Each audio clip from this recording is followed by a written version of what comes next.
Kasus dugaan penjualan bayi berkedok adopsi ini terkuak setelah salah satu pegawai Dinas Pemberdayaan Perempuan dan Perlindungan Anak Kota Makassar didatangi calon orang tua adopsi. Mereka mengaku telah menyetor uang hingga 30 juta rupiah untuk mendapatkan bayi adopsi. Nama pegawai tersebut pun tercantum dalam surat keterangan tersebut. Atas dugaan penjualan bayi adopsi dan penipuan ini, pihak Dinas Pemberdayaan Perempuan dan Perlindungan Anak Kota Makassar akan segera melaporkan kasus ini kepada pihak kepolisian.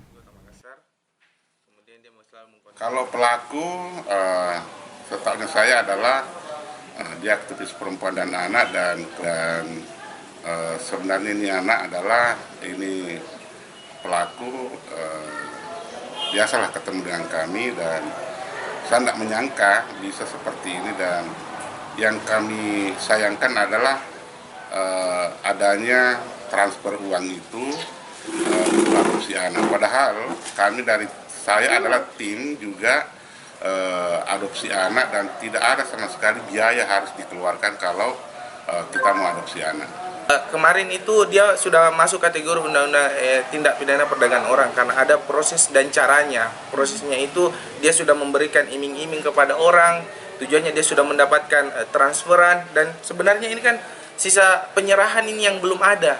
Tapi kan secara unsur untuk proses cara dan tujuan itu sudah terpenuhi.